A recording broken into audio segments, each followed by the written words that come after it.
A turbocharger is basically an air compressor that takes in air, compresses it, and blows it into the motor. It makes more power and it makes it efficiently. Any internally combusted engine that uses gasoline and compression can use a turbocharger. In most cases, when people upgrade their car with power, they're using that power on the street.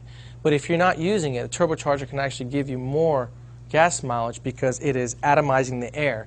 When it's not producing boost, it's actually atomizing the air, causing it to burn better.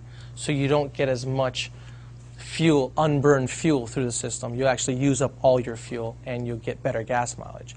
But if you're also in it using the boost all the time, it'll take away 25 to 30% of your fuel economy.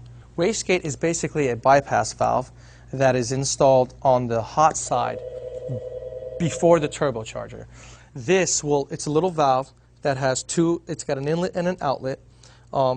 Exhaust gas is coming here before the turbo, and this will regulate how much the turbine wheel and the turbo spins. When you're turbocharging a motor, this is what's going to come off. This is a stock exhaust manifold that typically comes from the head where the exhaust is, goes down and hooks up to your exhaust and goes out the back of the car. We take this off and replace it with a turbo, which this is the hot side of the turbo.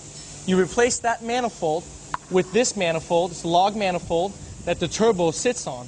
So now you've got a collector where it takes all 4 cylinders exhaust into one area that goes inside the turbine housing. The turbine housing is the hot side. It is bolted up to the manifold and the turbo sits on the front of it. You have the exhaust coming out the back, and here's the wastegate, basically the gate we talked about, the bypass valve, that's before the turbo on the bottom side of the manifold, and that just happens to be the way this manifold is set up. The only limit to power is how much fuel you can deliver to the motor and how well you can build the motor to handle the power.